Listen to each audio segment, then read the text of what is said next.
Jennifer has served as editor of the award-winning magazine, The Humanist, for over 6 years, having previously spent 11 years as a writer and editor at the Scripps Research Institute in La Jolla, California.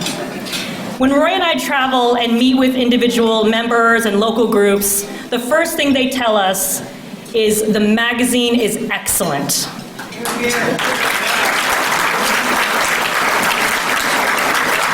And this is largely due to Jennifer's amazing vision. And I'm personally happy to note that after living in Marin County for a couple of years, she's finally moving back to DC. Jennifer, we have your old desk all ready for you, and we are bringing back our infamous humanist happy hours. Please welcome Jennifer Barty.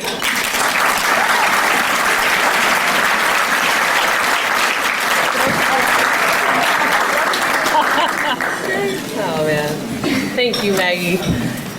You're the reason I'm coming back. So good evening, everyone. The Humanist Essay Contest, can't hear me, okay. How's this? Better? Okay. Gotta lean in, as they say. And everything that entails, okay. The Humanist Essay Contest is geared towards exposing high school students to humanism and to the issues that affect humanists.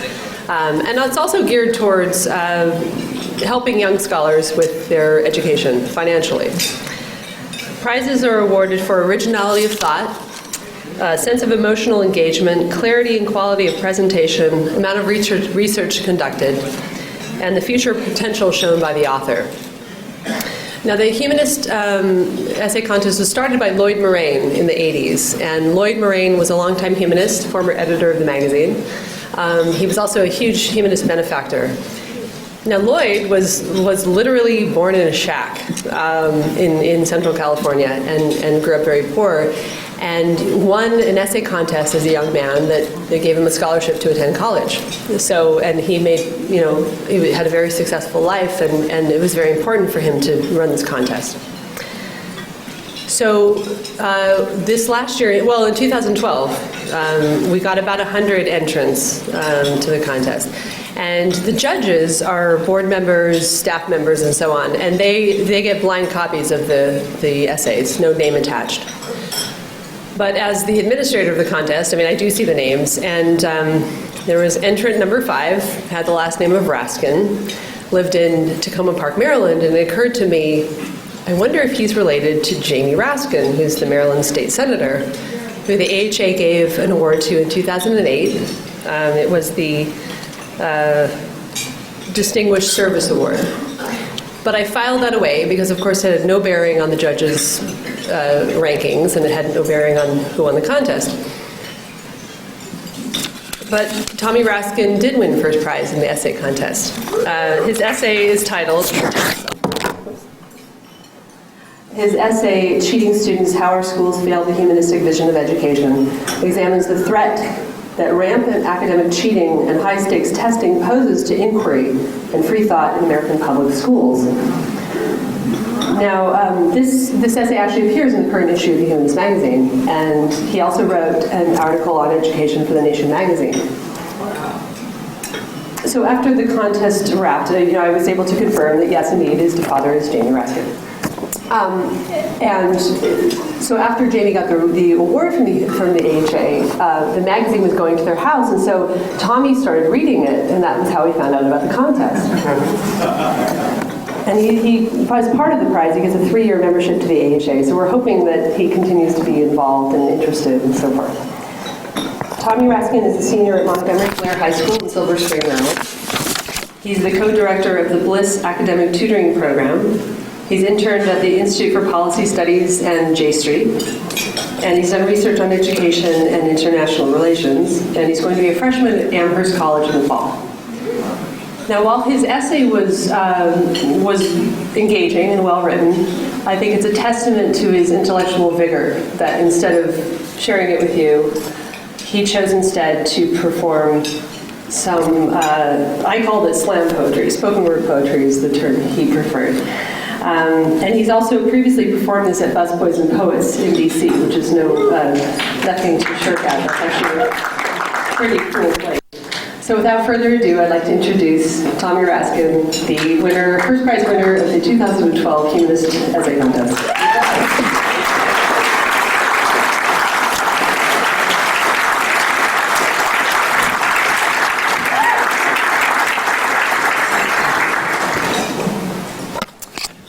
Excuse me for a moment. Sorry. Good evening, everyone. Thank you again to Jennifer and to Maggie and all of the other AHA organizers who made this possible. My essay is in the May-June edition of the magazine, and I hope everyone reads it, and I'd love to have conversations with anyone and everyone about it, but instead of presenting that, reciting it here, I'll instead share with you some poetry that I wrote inspired by my humanism to a degree, and I would love some feedback on these as well. The first poem I'll be sharing with you is called The Word Game. Be not so concerned with the intricacies of a Klansman's sheet or supremacist ideology and the new Black Panther's seat in the happenings of American political interaction, or a single cynical skinhead and the limited effect of his action. Never still discount the danger of words, for diction may be jeopardous if dedicated towards genocide, apartheid, or intercommunal aggravation. Their realizations are often attributable to the mental sensations caused by unsubstantiated rhetoric that tears a weak person down, as used by al-Bashir and Pol Pot before they burned down the town. Put the word into the world of all other words that are said and repeated and belabored into the entire world's head. Words from Muhammad and Jesus and Moses, let's say, in addition to Buddha and Vishnu and those to whom all others pray. The word's value is congruous to the action it creates. Compare one word from the Bible to David Duke's 98, or David Duke's 98 to George Bush's 9. It's got to be doubly devastating on the ground, he says, and then reclines over a brutalized Louisiana, devastated by a hurricane and flood, overseen by an administration that's scared of some mud. Shows some love to the Anti-Defamation League insofar as it's an anti-abuse league, an anti-depravity league, an anti-discrimination league. The ADL rightly condemns neo-Nazi chants. How do chants yield anyone's poor economic stance? Why do Soviet Jewish refugees sleep on the streets of the Bronx? Because of the invidious slander aimed at priests, rabbis, and monks? Perhaps it's because of an indecent establishment, less dedicated to the poor and more to corporate embellishment. A Supreme Court that equates money with speech, that places populist representation far out of reach. Perhaps it's because of venal individuals who snicker, "Oh boy, what fun. The working poor fail and the CEOs run." Defamation of ethics, defamation of morality, defamation of plurality are all in fruition. They're outraged by supposedly symbolic expressions of speech like building a mosque near Ground Zero's feet. Allegedly, the outrage is characterized by sensitive dedication to those who have fallen at the hands of Islamization. Where lies the sensitivity beyond a religious building, though? An inanimate object can generate passion, so more can be expected for the 33,000 American casualties in Iraq and the militaristic endeavors of Bill, George, and Barack.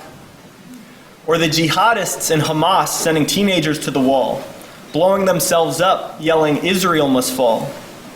Or the Likud in Tel Aviv vying for war with Iran and the occupation of the West Bank some more.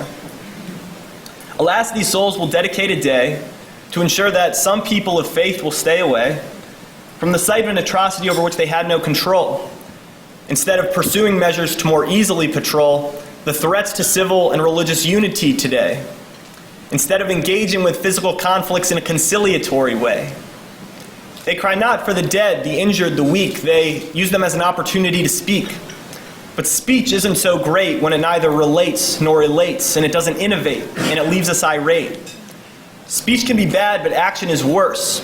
Folks with foreclosures can't worry about the KKK's curse when they have to worry about whether they're going to get reimbursed for the negligence of Freddie Mac AIG, or whoever's to blame. But if we do place blame, then we'll be playing the word game. When we play the word game, maybe we end up with squat. But we do need the word game to verbalize a thought. So say a word that makes something happen. In this respect, the Nation of Islam may be a failed contraption. Farrakhan is a fool in action. Aryan Nations is an irresponsible distraction out to fight conventional psychology, mixed sociology, and feminist liberation theology. Changing the chronology of events in which union workers sighed or occupied people died, like those slaughtered in My Lai. Or when the Native Americans cried after several ships arrived. More action due to the events and history and to engaging with them in a realistic way, in a meaningful way, than to the hateful craze. One should act for such a mentality to appear someday.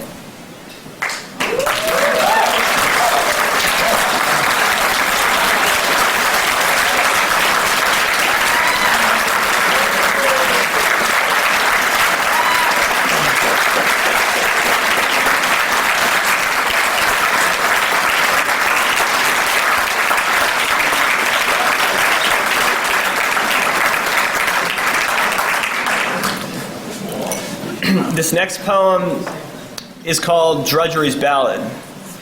This one relates more directly to my essay in that it's about school, and I try to give a voice to a lot of the students who have had trouble in school.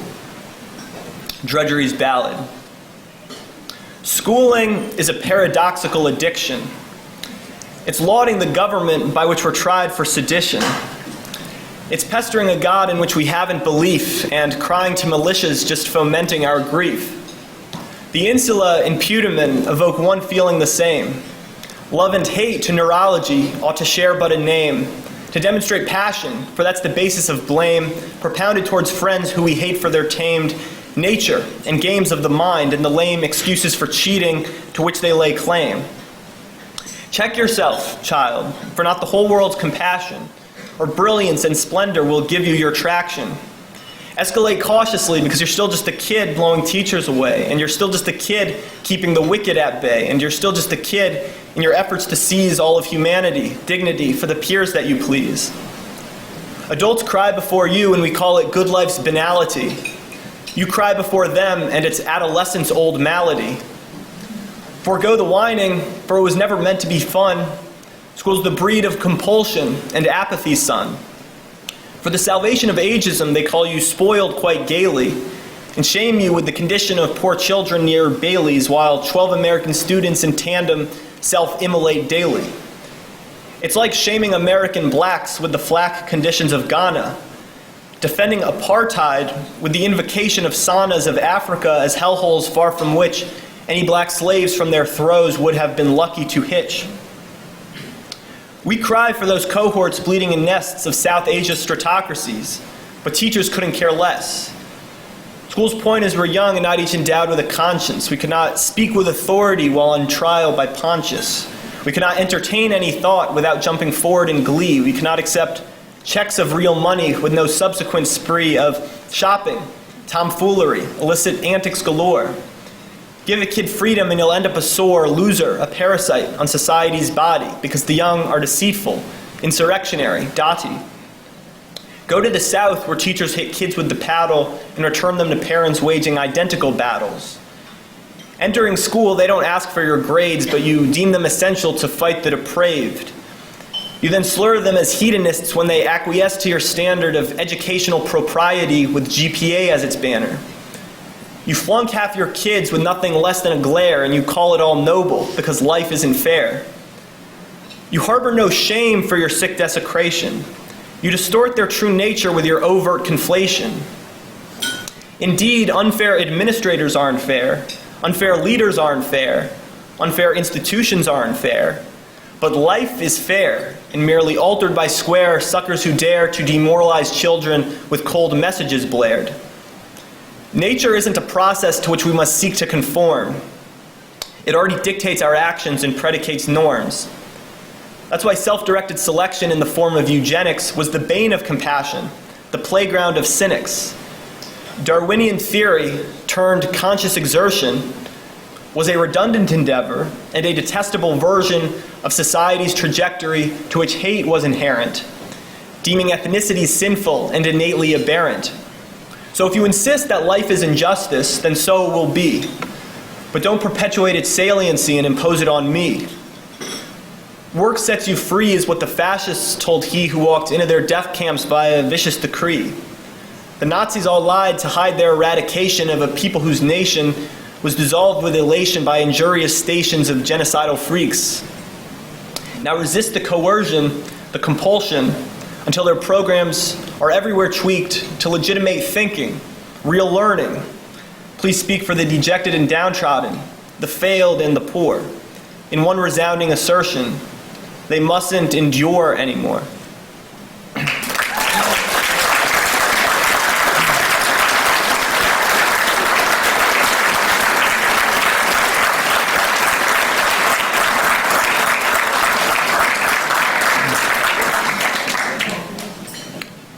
I was debating this third one.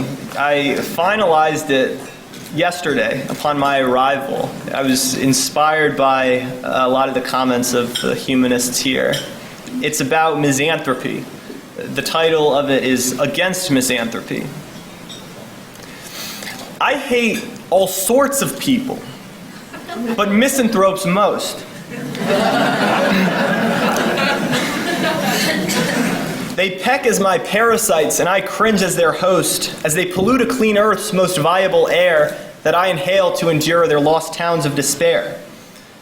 The man-hater's world is one of amoral acidity, diffuse incivility, and colossal iniquities, the most searing of which is the depression contagion that formulates anger from a heap of elation. What a treat to see magic before our own eyes. They take parties of laughter and make of them cries. Snippets of hope just to turn them to sighs. Gleams of civility just to crush them like flies. We haven't a prayer against cynicism, loss and recidivism, without the tax of frivolity provoking joy in their witticisms. The jaded man spawns a despondency game, a dystopian sty of pigs squealing in pain, wallowing in stress of equivalent proportions, manufacturing portions of psychological distortions. Empathy's baneful to those who possess it. Its keepers exhaust in their push to profess it. When they move to elect it, they abide the invectives of dispassionate stiffs whose compassion's selective. The altruist grows disillusioned with fiends from demography strokes of all races and means when she offers a hand that is later rejected and notions of service that are later corrected. Empathy rivals reciprocity's premises that would have us shrugging off weirdos as petulant menaces. An empath is sickened by the person he helps, but continues on aiding in spite of himself. He questions the veracity of utopian claims that will impel all tranquility just by burning our chains. Don't frame the debate as one jerk versus the other, between the arsonist son and his tyrannical mother. I'm far from a fan of the despot's bare vista that vacuumed up humans for the sick Sandinistas. So too rest I far from the jingoists' mantra for which we sold arms to Iran to then finance the Contras. Should we invest all our might in a singular faction, we'll lose all our traction and swarm to inaction. When we realize at once that the disciples are flawed, and when they smile and nod, they're still killing for God. Our view of people can make us squirm and then beam, but in the end, they're neither as good nor as bad as they seem.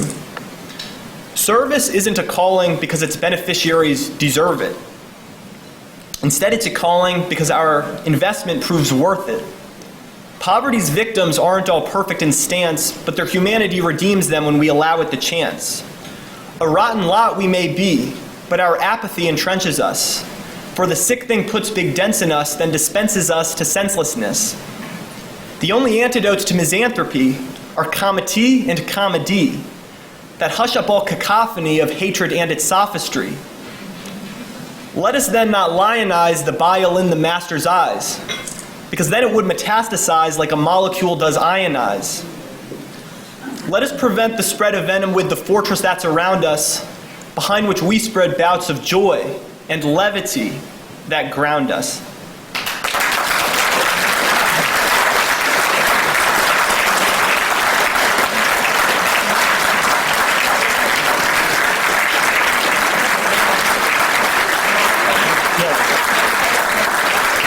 you.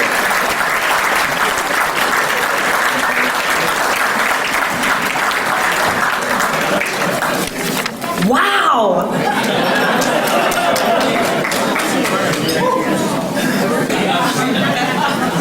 Jamie, you've got some huge shoes to fill, buddy. I definitely wanted to give a few minutes to Jamie Raskin since he's here tonight. But you've got, yeah, seriously. I don't know if you could top that. No, I'm just kidding. No, we're very, very, very glad to have you here. With Juan Mendez here as an out state representative, we have Jamie Raskin here, who is an out humanist, Senate Majority Whip from the state of Maryland. He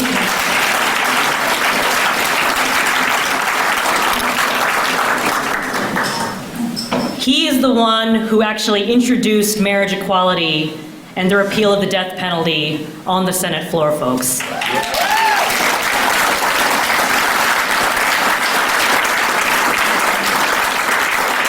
The Huffington Post has called Senator Raskin one of the nation's most talented state legislators and the state Senate's authority on constitutional issues. But perhaps Jamie is best known for a certain response to a certain question given to him on March 1st, 2006, at a hearing on the proposed constitutional amendment to prohibit gay marriage. After testifying at the hearing in support of gay marriage, Republican Senator Nancy Jacobs asked, "Mr. Raskin, my Bible says marriage is only between a man and a woman. What do you have to say about that?" And Jamie replied, "Senator, when you took your oath of office, you placed your hand on the Bible and swore to uphold the Constitution. You did not place your hand on the Constitution and swear to uphold the Bible."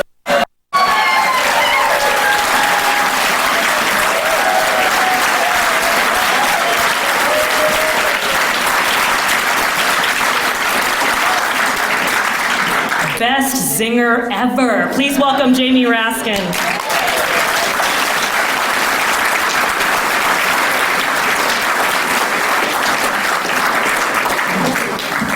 Well, thank you very much. I am here totally riding Tommy Raskin's coattails, as you can see, and to celebrate Maggie and Roy's honeymoon, and to welcome Jennifer Barty back to Maryland. I hope you're coming to my district. If not, I'm going to gerrymander you in as soon as you arrive. I did get an award I think 5 years ago from the Humanists. I remember very clearly the call. I think it came from Roy, who said, "We want to give you an award, but if you," and I said, "I'm thrilled." And he said, "We can keep it secret if you want us to." I said, "Well, what use is it to me if we're going to keep it secret?" What was nice about it was I got the award for not doing anything. I think it was just that zinger towards Nancy Jacobs, who I sit next to now on the Judiciary Committee because I got elected to the Senate after that. And I think it was another exchange. It was purely verbal. I went on the what's his name? The Factory. What's it? O'Reilly. The O'Reilly Show. It was after they handed down the Newdow decision in California, with the Ninth Circuit, and it was Republican judges who ruled that it violated the Establishment Clause when they added "under God" to the Pledge of Allegiance. And so he called it. I'm a law professor at American University. He called me up and asked me to go on the show, and I went on. And he said, "What's wrong with you law professors, you liberals, and you don't like one nation under God?" And I said, "Well, look, I'm an originalist. Let's go back to the original Pledge of Allegiance, as written by Francis Bellamy in 1892. I pledge allegiance to my flag of the United States of America and to the republic for which it stands, one nation, indivisible, with liberty and justice for all." And of course, Bellamy had written it on the 400th anniversary of Columbus's arrival to the New World. He wrote it as an angry statement towards the South, which was saluting the Confederate battle flag, and one nation indivisible was a very sharp message sent to the South and everything. So I said, let's go back to the original. So O'Reilly didn't like that. He said, we've had we've had one nation under God since 1954 for a half century, and if we're not one nation under God, what are we going to be? And I said, I don't know, one nation under Canada? You know, this at least would be geographically correct. So that was my last time on his show. But so, and I got this award simply for talking back to right-wingers, but I am proud to say, when I got up and I accepted the award, I said, honestly don't know if I deserve this award, but I will work to deserve this award. And now I've got the occasion of Tommy's Award to come and say, I finally earned my award because we passed marriage equality. It was an incredible thing. People said it couldn't be done. I remember well, you know, my being elected was weird enough in itself. When I announced against a 32-year incumbent who was president pro tem of the Maryland Senate, the Washington Post said my chances were considered impossible. And then 9 months later, when I got 67% of the vote, a pundit told the Washington Post that my victory was inevitable. So I went from impossible to inevitable in 9 months. But I remember when I made my announcement, and I talked about marriage equality, and I've got a lot of gay and lesbian constituents in my district, somebody came up to me and said, you know, great speech and everything, but you know, that gay marriage stuff, it's never going to happen. You shouldn't say it. It makes you sound like you're not in the center, like you're in the extreme. And that was the moment when I decided that I didn't want to be in the political center, which moves around anyway. I wanted to be in the moral center, and I would let the political center come to me. And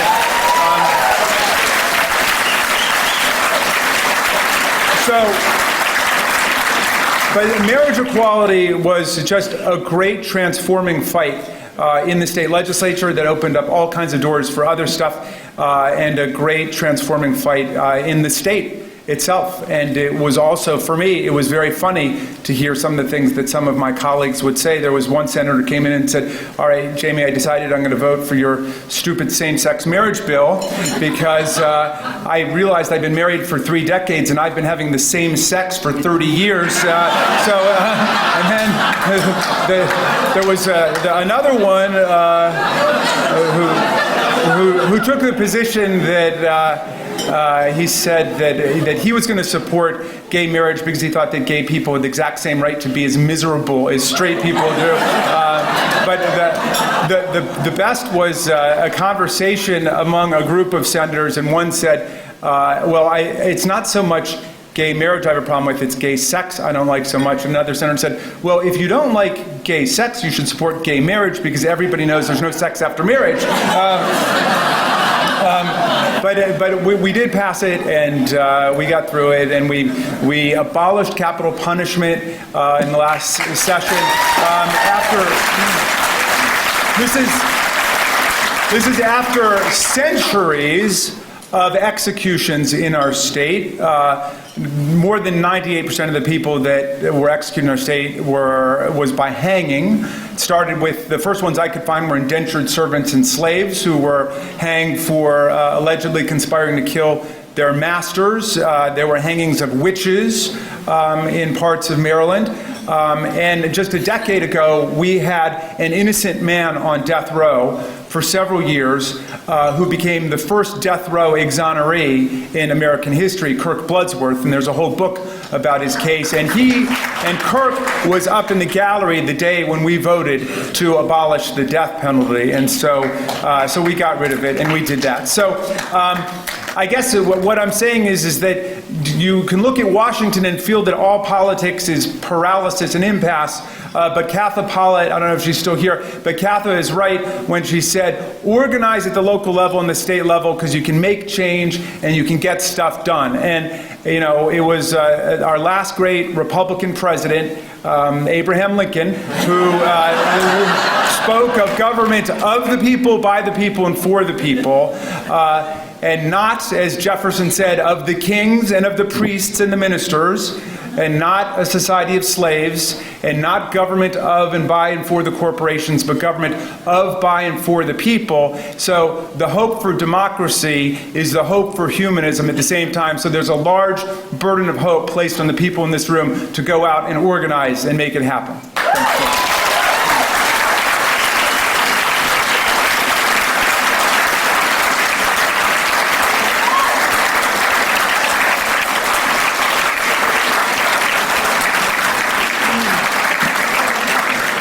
Thank you. Those Raskins. I asked this question yesterday. I'm going to ask it again. Show of hands, who reads the Humanist magazine? Okay. Surely then you know tonight's honoree, Greta Christina. And if you don't read the Humanist magazine, I now know who you are. And you've probably still heard of Greta Christina. She's a widely read blogger and freelance writer. Her aptly named Greta Christina's blog resides on the Free Thought Blogs network. She's a regular contributor to Alternet. She is the editor of the 2004 collection, Paying for It, a guide by sex workers for their clients. Thank you, Brian. Her writing has appeared in numerous anthologies, newspapers and magazines, including Ms., Penthouse, the Chicago Sun-Times, and Skeptical Inquirer. She's also a sought-after speaker. She's on the Speakers Bureau of the Secular Student Alliance and the Center for Inquiry. Now, I don't know if anyone here remembers the 1970s TV version of The Incredible Hulk, but the character of David Banner, when he was becoming the Hulk, would always issue the same warning to the bad guys. Don't make me angry, he would say. You wouldn't like me when I'm angry.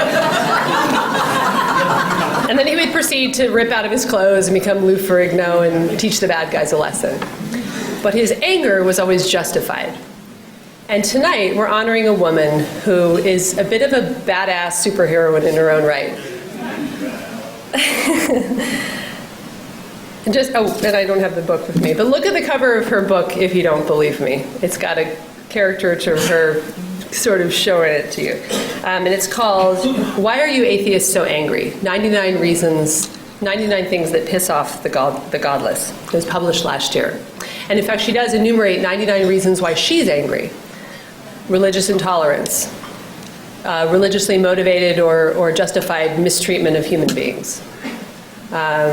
Sloppy thinking makes her angry. The coddling of nonsense makes her angry. But unlike that make-believe green guy, we really like her when she's angry.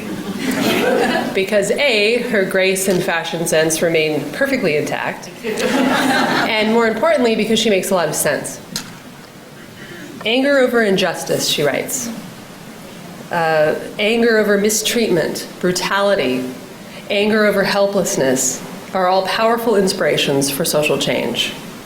And I'll add that another reason to like her when she's angry, she can be bitingly funny when she's mad.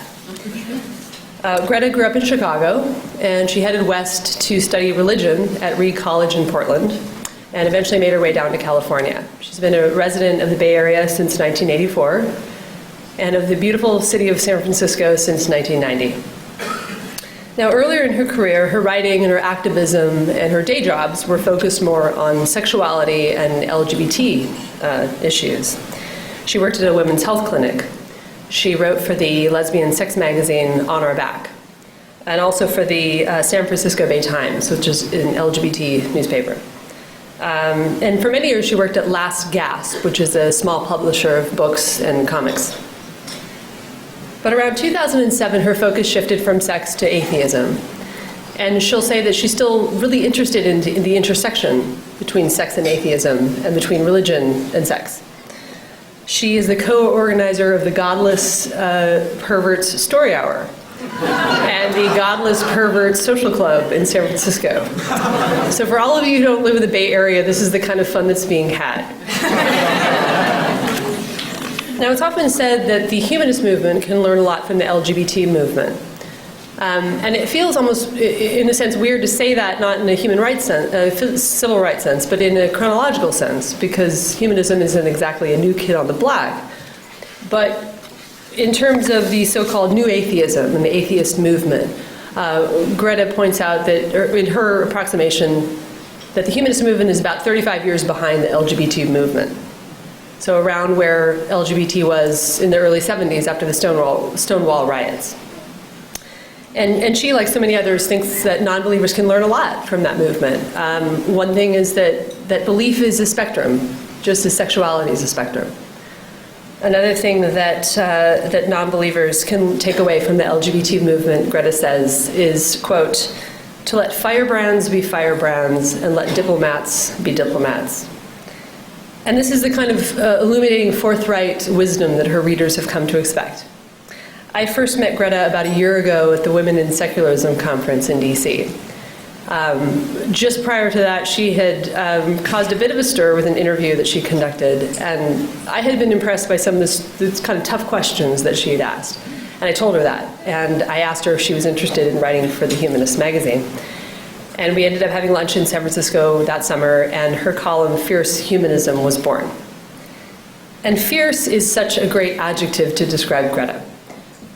As a longtime writer, she really puts herself out there in the sense that she shares her personal life and her opinions, with the goal being to, as she says, to inspire people to get off the fence about their non-belief, and also to offer ideas for living a really happy, productive, godless life. And she's especially heroic, given that last year she underwent treatment for endometrial cancer.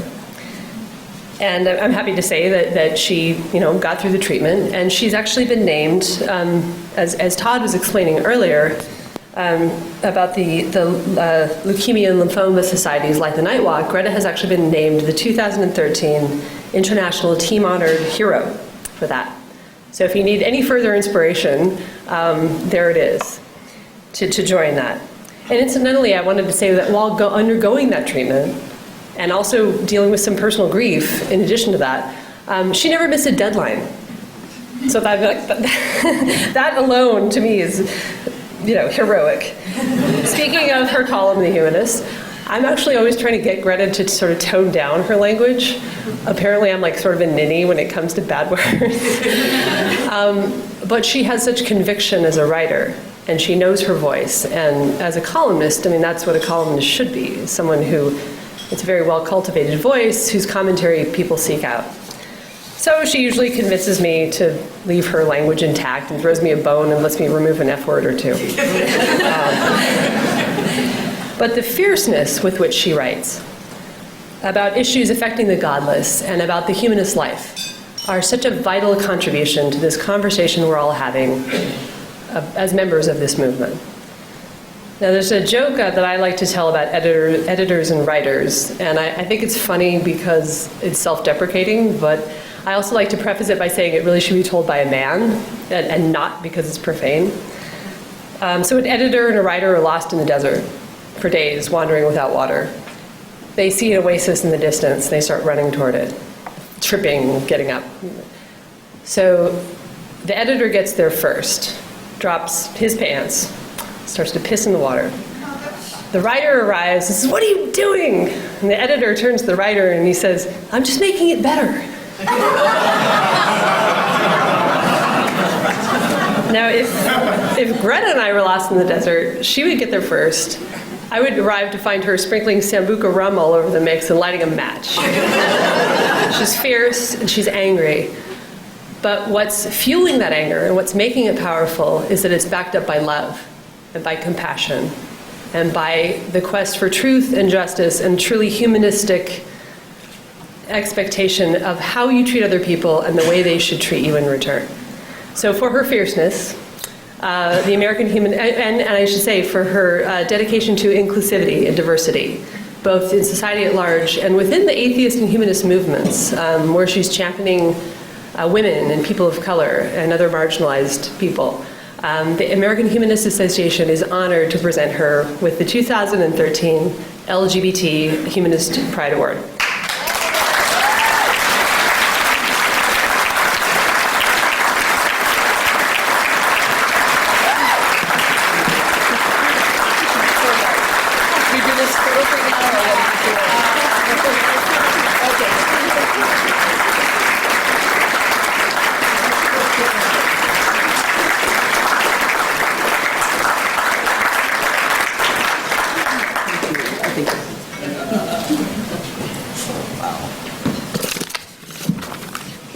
Okay, well now I'm blushing. Hang on.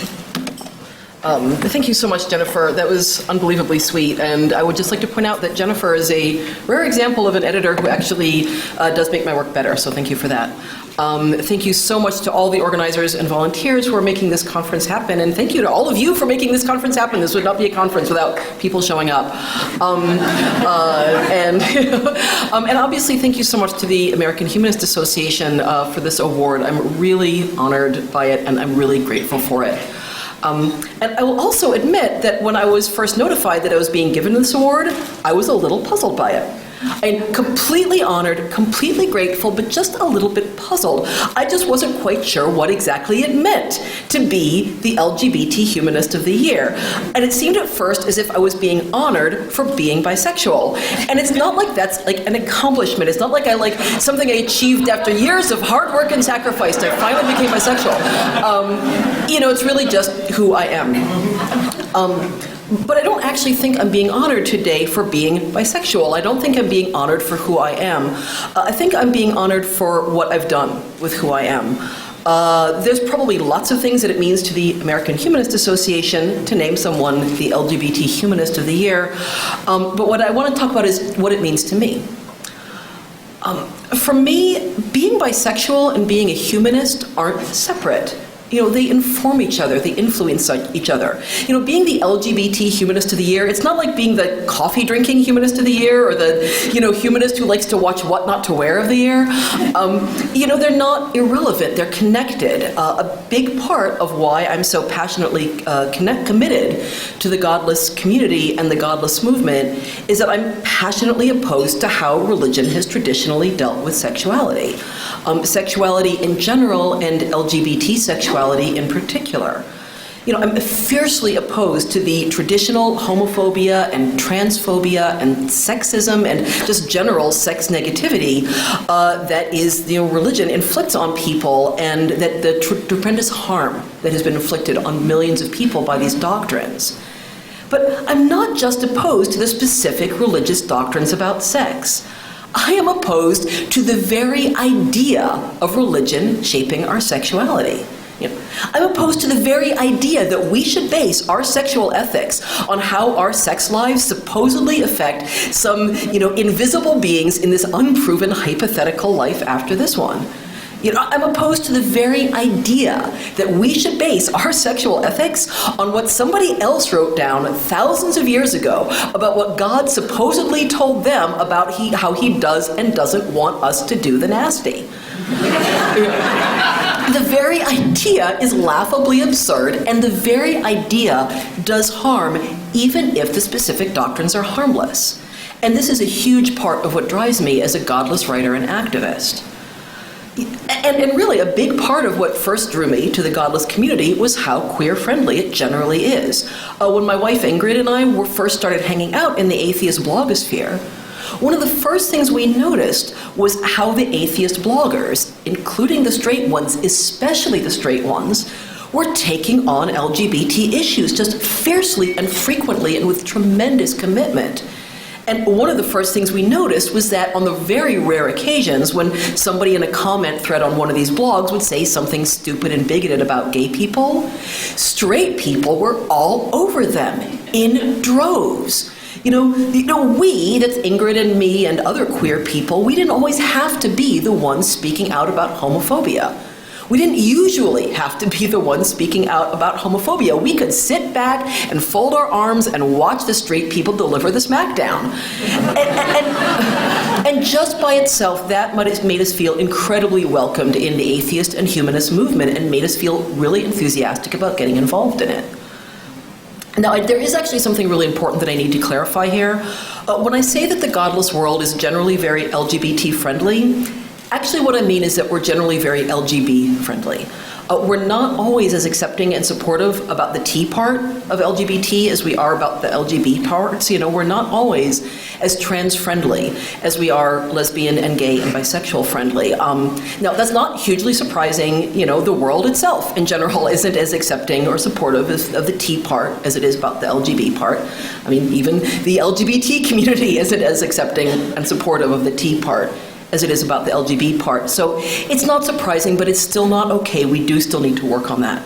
But setting that aside for the moment, the godless community has generally been very gay and lesbian and bi-friendly. It's taken on LGBT issues very much as its own, as core issues in opposing religion's toxic effects on society. And this is a big part of why I felt so inspired to take on godlessness as my own core issue, as the center of my life's work. And my godless activism is informed by my queerness in another way that's really important. That's something that Jennifer was talking about. I'm somebody who's been involved in the LGBT community for many years, and I'm very conscious of how similar the atheist and humanist and secularist movement is to the LGBT movement. As Jennifer said, I do often say that the godless movement is about 35 years behind the LGBT movement. We're about where the queer movement was in the early to mid-'70s, shortly after the Stonewall riots, when the queer movement was just beginning to be seriously visible, seriously vocal, more activist, better organized, and a whole lot less apologetic. And I think that's where we are now, and I think that we have a huge amount to learn from the history of that movement. Now, I don't think I'm alone in this assessment. I don't think this is some brilliant insight I made up all by myself. Lots of godless people have been drawing these parallels. But I do think that a lot of what humanists and other non-believers look to me for when they read my writing or hear me speak is this sense of history. When I write and speak about strategies for building godless communities and godless movements, a lot of what I'm looking at is the history of queer communities and the queer movement. I'm looking at the successes of the queer movement and how we can model ourselves on that. I'm looking at the failures of the queer movement and how we can maybe avoid some of these landmines. And I'm looking at some of the important differences between our movements, because I think we can learn from those too. I actually give an entire full-length talk on this topic, on what the atheist movement can learn from the LGBT movement. I promise I'm not giving that now. I'm not going to shoehorn an entire other talk into this one. I just want to touch on a few of the bullet points, since, again, I do think this is a big part of what people look to me for as a writer, and what I'm being honored for here tonight. Okay, so bullet points. What can the godless movement learn from the LGBT movement? I'm so glad you asked me that. Okay, so bullet point number 1, coming out. Coming out, coming out, coming out. It is huge. Coming out is the single most powerful political act that queer people can take, and it's the single most powerful political act that godless people can take. Very consistently, polls show that the one factor most likely to predict whether people support gay rights is whether they personally know a gay person, or more accurately, whether they know that they know a gay person. And I think that's true for godless people as well. And in fact, I think we're already seeing that. Our approval numbers in polls are starting to go up. I mean, they still totally suck. But they're going up, and a lot faster than a lot of us expected. And I do think that that's due in large part to increased atheist visibility. And of course, coming out has a snowball effect.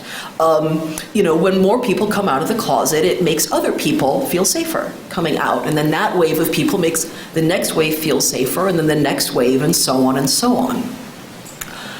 And in fact, I actually think there's an important difference here between atheists and LGBT people, and I think that that's also very instructive. And that difference is this. Coming out queer does not turn other people queer. We are not, in fact, recruiting. Despite what the religious right says, we are not, in fact, recruiting. Coming out encourages people who are already queer to come out, but it doesn't create new queer people. But coming out godless does help to turn other people godless. For a lot of non-believers, a big part of what persuaded them to stop believing was simply learning about the existence of atheists. And of course, very importantly, about atheists who live happy and ethical and meaningful lives. Religion relies on social consent to perpetuate itself. And simply by being out as atheists and humanists and free thinkers, or whatever you want to call yourself, simply by being out, the more of us who do that are denying that social consent. And the more we do that, the harder it is for the emperor to pretend that he has clothes on.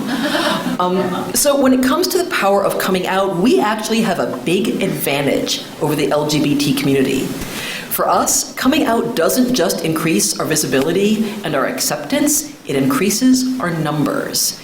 And for us, the snowball effect has the power to turn into an avalanche.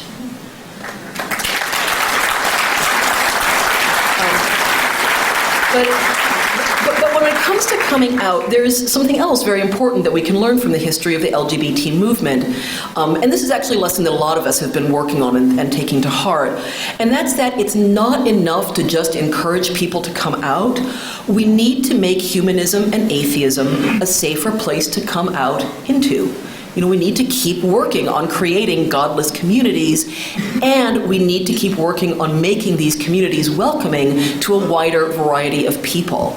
You know, when people, I think we all know this, when people come out about their non-belief, they often risk losing their families, losing their friends, losing their social and economic support, you know, in some cases losing their jobs and their homes, and that's true for when people come out as queer as well. And so we need to keep on working on giving people who are leaving religion a safe place to land. You know, I think we've been doing a really great job of that, especially in the last few years, so yay us, let's keep doing that. A few other things we can learn from the LGBT movement.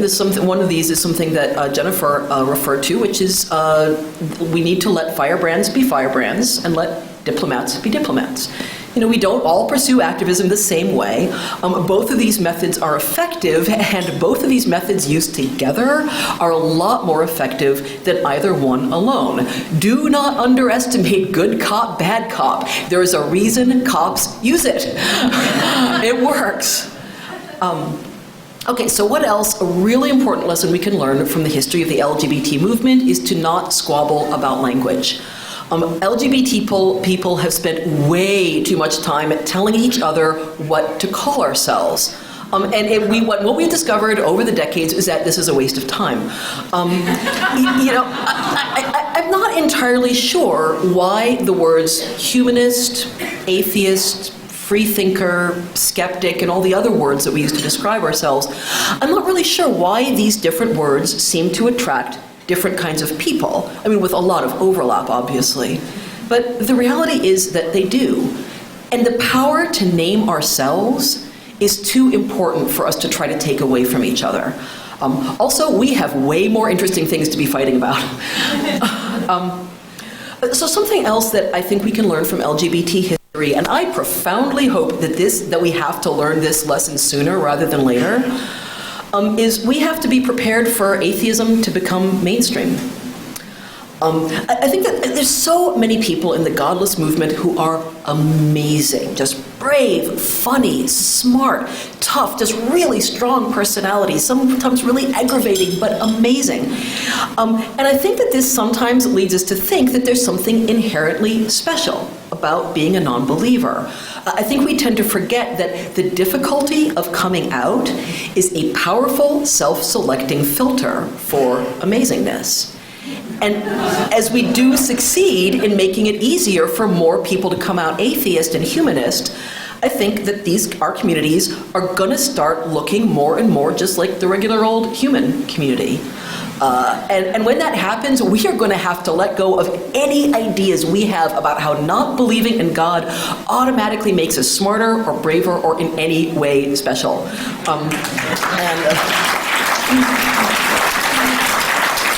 And there would be a really, let's get a head start on that now, let's not wait. Now there is an interesting flip side to this, and I also think it's worth looking at. A lot of the PR that we do in the godless movement, the way we present ourselves to society at large, just like a lot of the PR in the LGBT movement, is focused on how we're just like everyone else. You know, we're your neighbors, we're your friends, we're your colleagues, we're your family, and we're just like you, except for the part where we don't believe in God. You know, or in the case of gay people, except for the part where we like to have gay sex. Now, of course there's a way that this is true. Human beings are all human beings, and of course there's commonalities that we all share.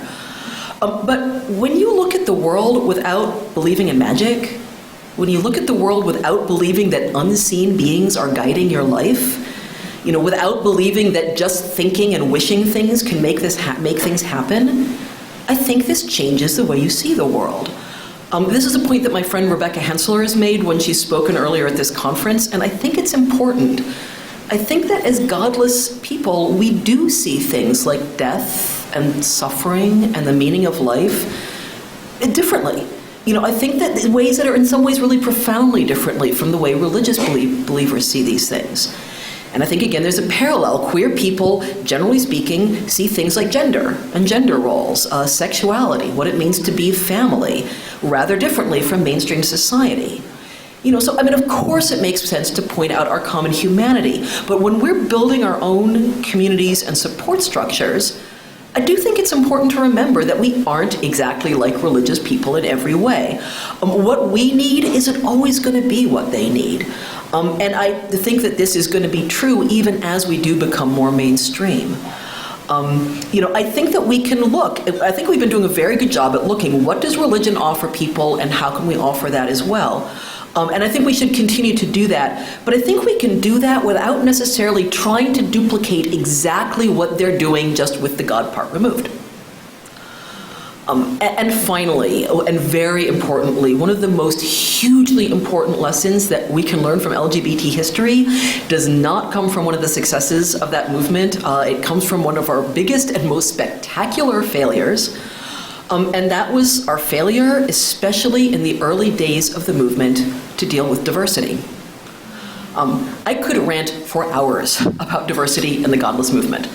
I have ranted for hours about diversity. I don't know what even want to think about how many hours I've spent ranting about diversity in the godless movement. I actually give an entire talk about diversity in the godless movement, which once again, I promise you, I am not going to deliver right now.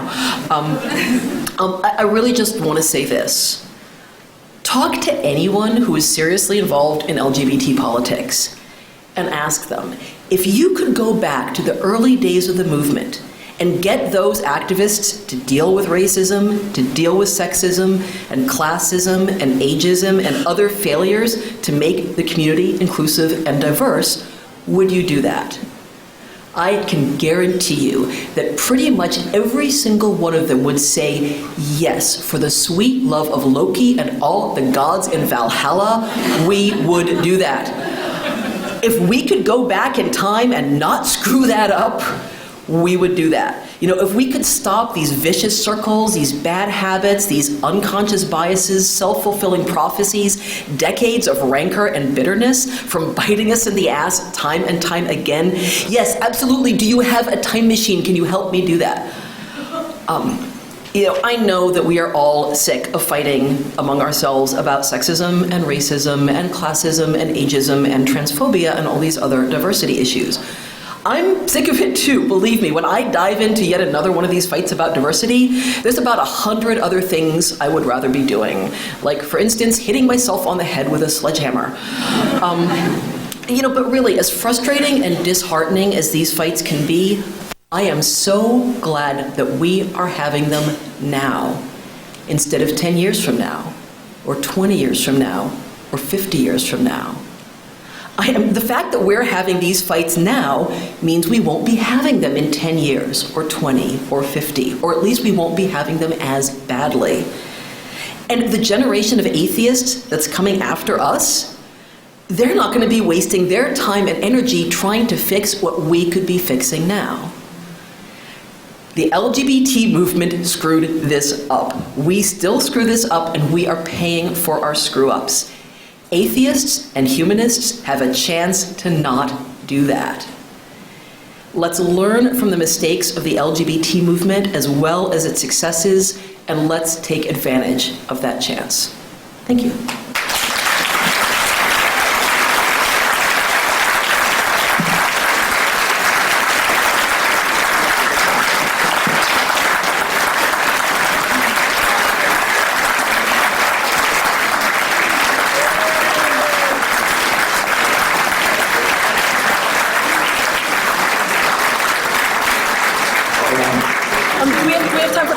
We have time for a few questions. We have time for a few questions. Quick note, please make questions short and please make them questions. Hi, Greta. Thanks Hi. for your comments tonight so much. Hi, you're welcome. As someone who works as a humanist chaplain, I really appreciated your comments specifically about what not to take away from religion. So I think from you, I want to ask you, what are the things that we absolutely should avoid, and what do you maybe think is worth borrowing from? Like, for example, we talk a lot about borrowing some of the community aspects. Is there more that you see worthwhile? Obviously there's a lot that religion does right just in terms of drawing people and giving people things that they need, such as community, social support, economic support, music and art and that kind of thing, just sheer joy in life, a sense of continuity, rituals and rites and passage, a sense of history and so on. That's a long conversation. As far as things that I think that we should not take away, a lot, well, other than the belief in God and the supernatural, which is the big one, there is, I think, in a lot of religions, there's a tendency to think we all have to be doing the same thing. It's like, if you're not going to our church, you're not one of us, and if you don't go to church, then there's something wrong with you. And I think that one of the things that we can do is just allow our diversity to just flourish and allow us to be diverse and allow us to do different things. And it's like, if somebody wants to do an atheist church, that's awesome. If you don't want to go to atheist church and you'd rather sleep in on Sunday, that's fine too. I was just at the Women in Secularism talk, and somebody was asking about, what can we learn from the fundamentalists and from the far right, because they do things so efficiently. And I said, conservatives are known for being able to march in lockstep. They're very good at following authority. I don't think we're ever going to be that, and I don't want us to be that. So, I think that what progressives are good at is offering a diversity of voices and coming at ideas from different angles. So that's, and then the other very short answer, and this actually has to do with the Godless Perverts community that I'm working on starting in San Francisco, is one of the reasons when we started, basically there's this community that's built around atheism and sexuality and examining the intersection there. And one of the ways that we started that was we were asking, we always ask, what does religion provide? What does religion not provide? I think that what religion doesn't provide is a good question for us to be asking also when we're building community. And of course, what we came up with was a sane and healthy attitude towards sex. So I think that we can avoid some of religion's failings, but also just we don't always have to be looking at what does religion give people. We can also, I think the question we can be asking is, what do people need? And so religion fills some of those needs and not others. So. Hi, Greta. My name is Betty Alvarez. This is our first time at the American Humanist Conference. Oh, welcome. Yeah, thank you. I really enjoyed what you had to say. I only have one question, and I've had so many gay and lesbian friends throughout my life. I'm a little curious as to why you refer to it as the queer movement and refer to that in that kind of a dated fashion. I think it might. Actually, queer is a word that a lot of people in the LGBT community are reclaiming. It is an old word that people used to use and still sometimes use against us as an insult, as a slur, but a lot of us have been reclaiming it, and partly there's often power in reclaiming words that people use against you, but also the LGBTQII community is in desperate need of a one-syllable word. And and honestly, some of the reason is really just that. As a writer and speaker, I don't want to say LGBT all the time because it's too many syllables. So that's a big part of the reason. Is there's the reclaiming, and then there's just the the awesome shortness of the word. This will be the last question. Sorry. A year or so ago, I voiced my concerns and shared with you about all of the infighting that a lot of people were doing. Mm-hmm. And I knew that there were concerns about the A+ movement and what was implied through a number of comments. And I asked you a year ago to allay all these people's fears and said, what do I need to change about what I do? Do I need to change anything? Will I ever be ostracized from any aspect of the atheist community? You were very encouraging at that time. But I'm still hearing, both within the atheist community and beyond them, in the theist community also, I'm still hearing all these complaints about A+ and being dogmatic and divisive. And is there anything that you can say now in a public venue like this that will help allay those fears or concerns? Well, first of all, I can't say, I was very involved when Atheism Plus got started, and then my father died and I got cancer and my life kind of got derailed. So I have not been involved specifically in the Atheist Plus online community so it's a little hard for me to speak to that because I just haven't been involved in it as much as I was at the beginning. What I can say is a couple of things. This trope that people who are fighting for social change of any kind are being dogmatic, that they're being divisive and so on. If you look at a history of social change movements, this is a trope that gets used a lot.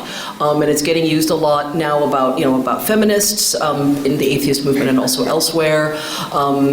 There's this trope that asking people to change and saying, you know what, if you don't change, I really don't want to work with you. If you're not going to treat me like an equal human being, I don't want to work with you. There's this idea that that's divisive.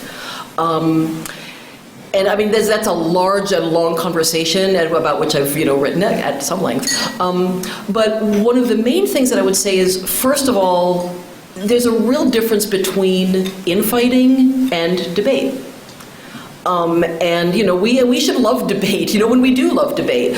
We, as people who care about the truth, more than pretty much almost anything else, we need to be willing to question our ideas and, to let go of them when we're wrong. And I don't know exactly where that line is between infighting and debate, but often it's sort of that line is when you're doing it, it's infighting, and when I'm doing it, it's debate. So what I will say is that 95% of the time when I see people get accused of being dogmatic, it's a straw man. Basically what it means is we have an idea and we're trying to persuade you that it's right. And when people don't want to hear that idea, they say you're being dogmatic. But that's a very large question and not really one that I can just do an answer in Q&A, but I hope that gives you some answer anyway. I think we have, are we done? Okay, so, thank you so much. We don't have time for any more questions, but thank you all so much for coming out, and thanks for asking good questions.